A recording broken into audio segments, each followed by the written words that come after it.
नमस्कार, मैं हूं विशाल शर्मा और आप देख रहे हैं मनी सेंट्रल। मनी सेंट्रल में हम बात करते हैं सरकारी नीतियों की, आपकी जेब की और देश दुनिया की कारोबारी जगत से जुड़ी अहम खबरों की। मेरे साथ इस शो में होते हैं मेरे सहयोगी और वरिष्ठ आर्थिक पत्रकार प्रवीण शर्मा सर, जिनके साथ हम इन तमाम मसलों को समझने की कोशिश करते हैं। तो चलिए आज की शुरुआत करते हैं मनी सेंट्रल की। मनी सेंट्रल के पिछले एपिसोड में हमने बात की थी कैसे सरकार एक यूनिवर्सल पेंशन स्कीम लाने जा रही है। हर किसी को पेंशन मुहैया कराना सरकार के दिमाग में है। अब इसी कड़ी में सरकार संगठित क्षेत्र की कर्मचारियों की पेंशन में बड़ा इजाफा करने की तैयारी में है और ये रकम 7,500 रुपए महीना हो सकती है। अब क्या है सरकार का पीएफ मेंबर्स के लिए पेंशन का प्लान, इसे आज समझेंगे। आज के शो में चर्चा करेंगे माइक्रो फाइनेंस सेक्टर की। माइक्रो फाइनेंस सेक्टर एक मुश्किल वक्त से गुजर रहा है। डूबते कर्ज इस सेक्टर पर भारी पड़ रहे हैं और अब इसे लेकर आई है एक बड़ी खबर। एमएफआईज के एनपीए ऑल टाइम हाई पर पहुंच गए। इसे समझेंगे और इस सेक्टर का ओवरव्यू करेंगे। हालिया वक्त में सरकार की सबसे बड़ी मुसीबत रही है घटती हुई खपत यानी कंजम्पशन। शहरी और ग्रामीण दोनों इलाकों में घटती कंजम्पशन ने चिंता पैदा की। अब एक रिपोर्ट आ रही है जिसमें खपत को लेकर एक बहुत बड़ा और चौंकाने वाला खुलासा किया गया है। देश के 1 अरब लोगों को लेकर आई है ये रिपोर्ट और ये बताती है कि क्या समस्या है। अब इसे समझेंगे और आसान भाषा में। तो चलिए करते हैं आज के मनी सेंट्रल की शुरुआत। सैलरी और पेंशन को लेकर सरकार ने इस साल की शुरुआत से ताबड़तोड़ कदम उठाए। पहले 8वां वेतन आयोग का ऐलान हुआ, उसके बाद आई यूनिवर्सल पेंशन स्कीम की खबर और अब बड़ी खबर यह आ रही है कि संगठित क्षेत्र के कर्मचारियों की पेंशन को सरकार एक बड़ा प्लान बना रही है। संगठित क्षेत्र के कर्मचारी यानी जो लोग एम्प्लॉयज प्रोविडेंट फंड ईपीएफ के मेंबर। खबर यह आ रही है कि मोदी सरकार नए ईपीएफओ नियमों के तहत जल्द प्राइवेट कर्मचारियों की न्यूनतम पेंशन को 1,000 रुपए से बढ़ाकर 7,500 रुपए कर सकती है। पेंशन भोगियों के प्रतिनिधि मंडल ने बजट 2025 से पहले ही वित्त मंत्री निर्मला सीतारमण से मुलाकात की थी और न्यूनतम पेंशन को बढ़ाकर 7,500 रुपए प्रति माह करने के साथ साथ महंगाई भत्ता यानी जो डीए है उसको भी जोड़ने की मांग को दोहराया था। अब ईपीएफओ के सेंट्रल बोर्ड ऑफ ट्रस्टीज की होने वाली बैठक में बड़ा फैसला हो सकता है। सर, मेरा सवाल है कि पेंशन पर पीएफ मेंबर्स को भी मिलेगी खुशखबरी? बिल्कुल, सरकार के जिस तरह के कदम हाल फिलहाल के वक्त में दिखाई दिए हैं पेंशन को लेके, सैलरी को लेके, जिस तरह से जनवरी में 8वां वेतन आयोग सरकार ने घोषित किया और उसने 1 करोड़ से ज़्यादा केंद्रीय कर्मचारियों और पेंशनर्स को राहत भरी खबर दी। हाँ, उसके बाद अब एक बार फिर से ऐसा लग रहा है कि सरकार जो प्राइवेट सेक्टर के संगठित क्षेत्र के कर्मचारी हैं यानी ईपीएफओ से जुड़े हैं, जो ईपीएफ के मेंबर हैं, उनकी पेंशन को बढ़ाने का प्रावधान करती हुई सरकार नज़र आ रही है।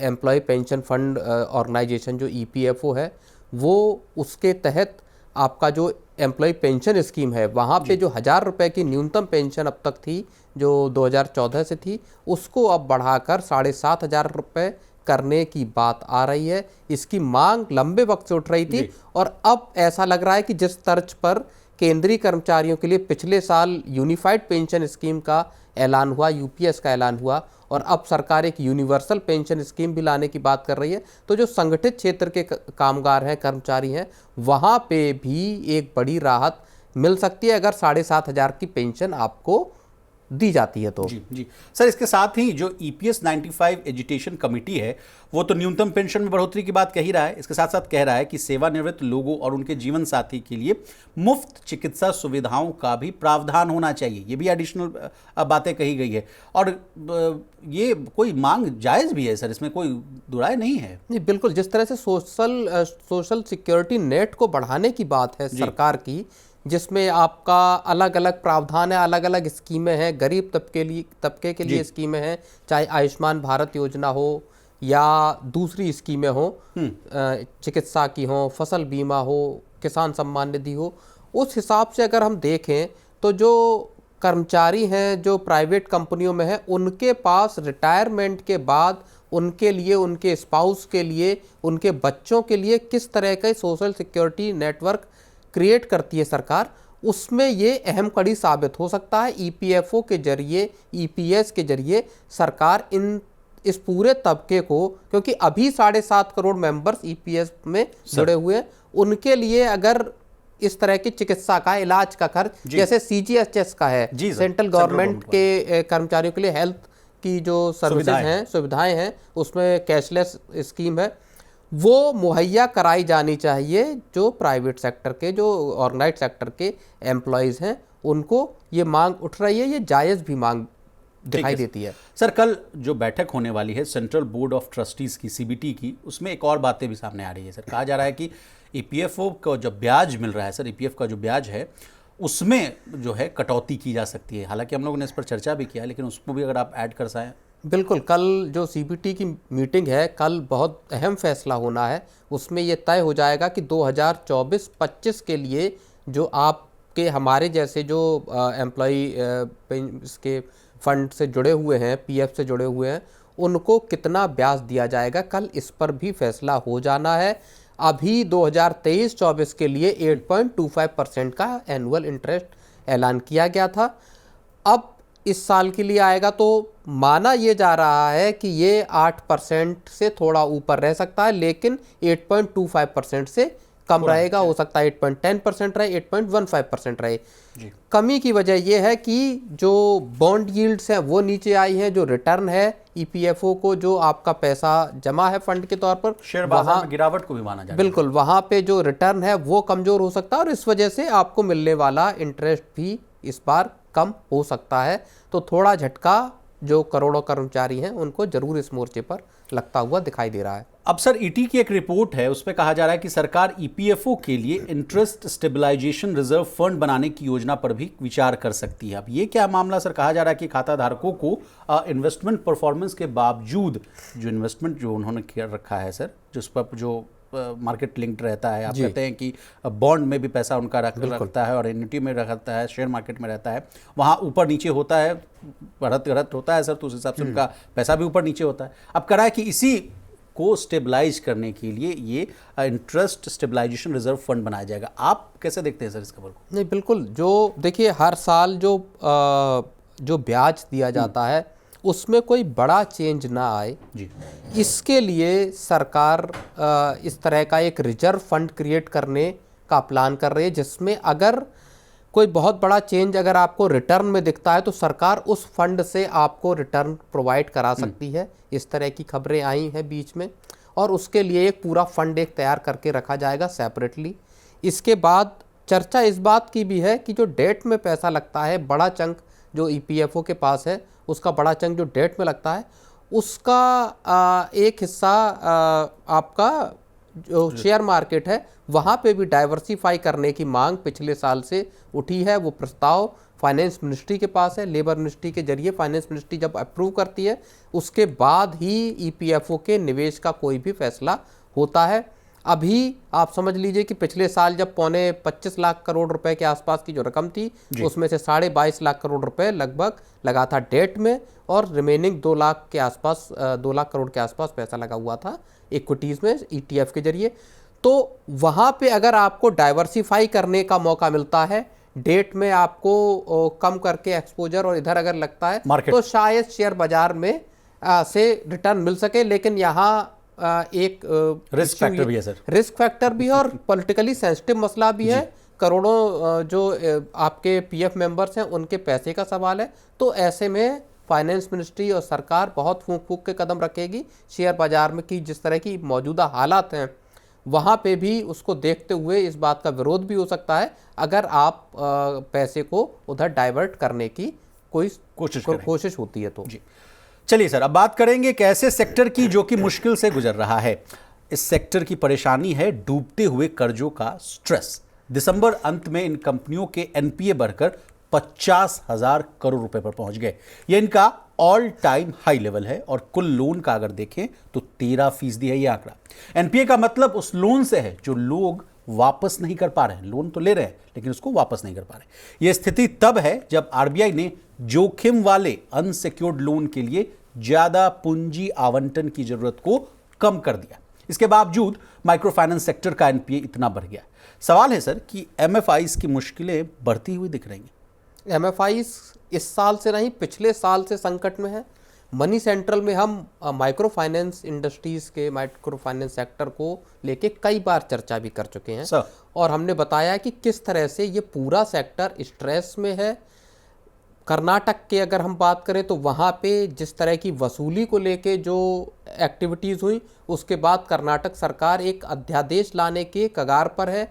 वहाँ पे वसूली, लोगों को परेशानियों को लेके, ऊंचे ब्याज दरों को लेके, ओवरऑल अगर हम देखें तो ये सेक्टर पूरा स्ट्रेस में दिखाई दे रहा है। और अब जो खबर आ रही है कि दिसंबर में इनके एनपीएस 50,000 करोड़ रुपए के ऊपर चले गए, ऑल टाइम हाई पे चले गए, और टोटल जो बांटे गए कर्ज हैं उसका 13% अगर एनपीए में चला गया तो ये हालात वाकई चिंताजनक हैं।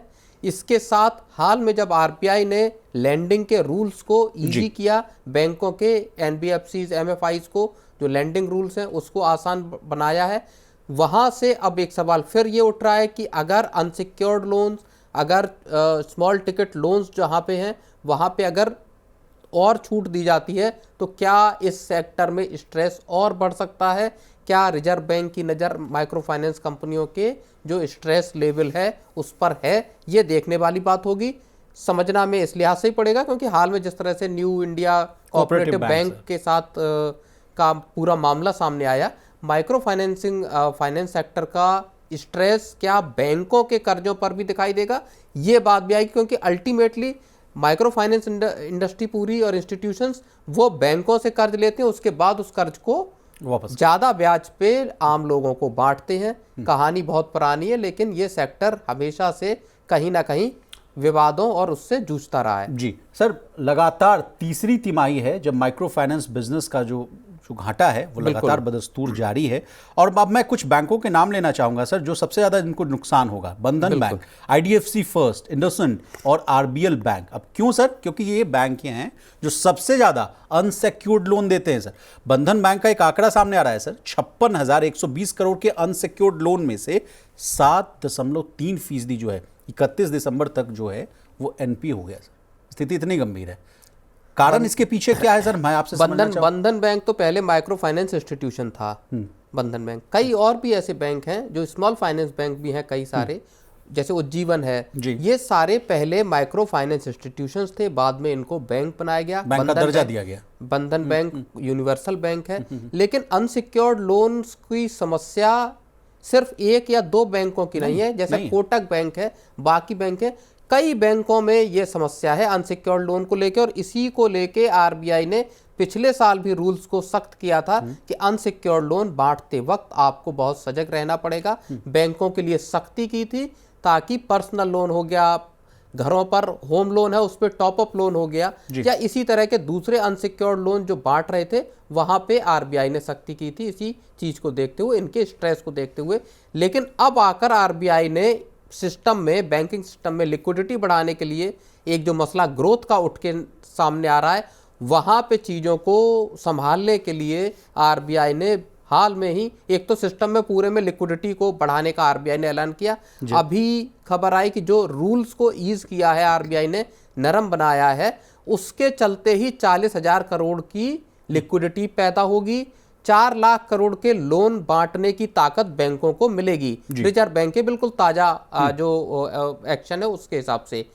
तो अब ये पैसा अगर आता है सिस्टम में और बैंक फिर अपनी क्रेडिट ग्रोथ बढ़ाते हैं तो वहां जाके आगे चलकर अगर कंप्लीट मॉनिटरिंग के साथ, अगर पर्याप्त विजिलेंस के साथ अगर ये लोन नहीं बांटे गए तो फिर मुश्किलें बढ़ती हुई आगे भी नजर आ सकती हैं। प्रवीण सर, हालत बिगड़ने के पीछे क्या एक और बड़ी वजह यह भी तो हो सकती है सर कि लगातार जो अंधाधुंध तरीके से ज्यादा लोन देने की जो होड़ मची हुई थी, हर कोई अपने बिजनेस को बढ़ाने के लिए 10-10 हज़ार का लोन, 20-20 हज़ार का लोन सर, मतलब बिना देखे हुए। हालांकि इसके पीछे एक ये भी तर्क है कि बिना कोलेट्रल ये लोन मिलता है सर।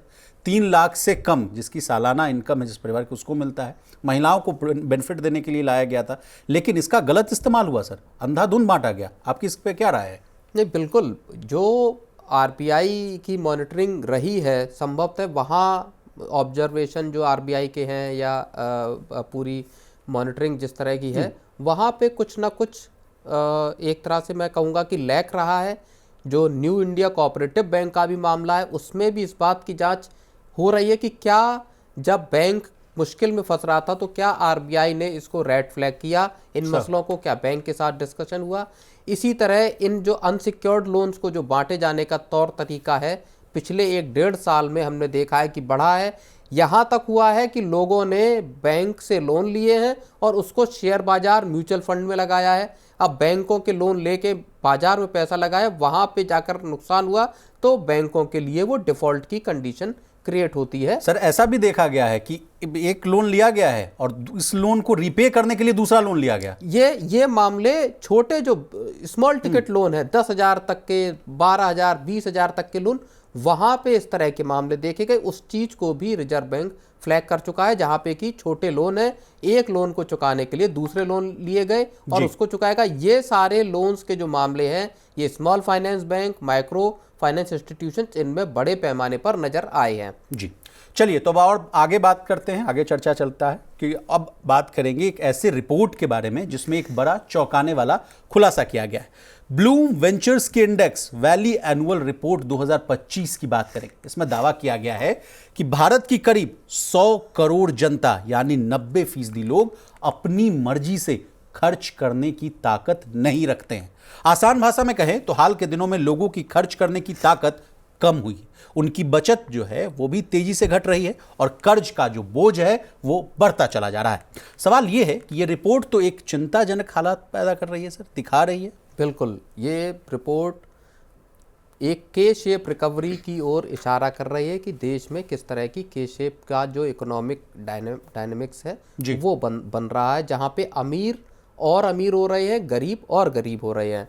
इसमें जो चौंकाने वाली बात ये कही गई कि भारत में लोग अमीर नहीं हो रहे हैं, जो पहले से थे, जो पहले से अमीर है उनकी वेल्थ क्रिएट हो रही है। अमीरों का जो दायरा है, नए लोगों का अमीर बनने की प्रक्रिया, वो बहुत सुस्त है। गरीब गरीब हो रहे हैं। 13-14 करोड़ लोग ही देश में ऐसे हैं जो सही मायने में खर्च कर रहे हैं, और ये वो तबका है जो वेल्दी तबका है, अमीर तबका है। इसके बाद का करीब 30 करोड़ लोगों का एक तबका ऐसा है जो नया जिसने खर्च करना शुरू किया है, जो ऑनलाइन ई-कॉमर्स के जरियों से खर्च कर रहा है, लेकिन उसके बाद का पूरा एक बड़ा तबका खर्च नहीं कर पा रहा है क्योंकि उसके पास खर्च करने के लिए पैसे नहीं है, आमदनी के साधन नहीं है।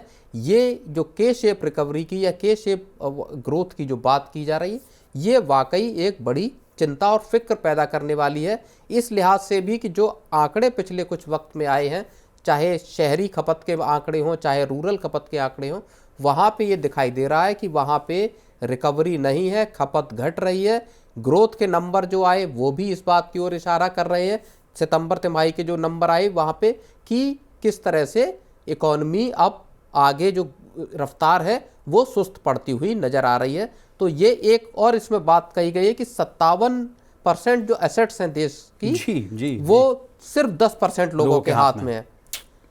ये 1990 में ये आंकड़ा 34% था, यानी 34% लोग ऐसे थे जिनके पास देश की 50% मतलब सर इनइक्वालिटी का जो गैप है वो लगातार बढ़ता जा रहा है। बिल्कुल, असमानता बढ़ रही है, ये बात ये रिपोर्ट कहती है। हालांकि इसकी जो बाकी की जो डिटेल्स है उसको समझना पड़ेगा, कितना प्रामाणिक है, किस तरह के सर्वे है, किस तरह की स्टडी की गई है, इस बात को भी देखना यहाँ जरूरी होगा। लेकिन स्लोइंग इकोनॉमी होती हुई नजर आई है, जो कि हमको आंकड़े, जो सरकारी आंकड़े हैं वो भी दिखा रहे हैं कि चाहे महंगाई बढ़ी है, रिकवरी जो खपत की है वो नजर नहीं आ रही है। और अब देखना ये पड़ेगा कि कल ग्रोथ के नंबर आने वाले हैं, तो दिसंबर तिमाही के नतीजे जो ग्रोथ को लेके हैं, जीडीपी नंबर्स को लेके हैं, वो किस तरह के होते हैं, इस पे सबकी नजर जरूर रहेगी। अब सर जाते जाते इन आंकड़ों को अगर उदाहरण से मैं समझाऊं अपने व्यूअर्स को, तो देखिए लग्जरी अपार्टमेंट की डिमांड जो है सर पिछले कुछ दिनों में लगातार बढ़ी।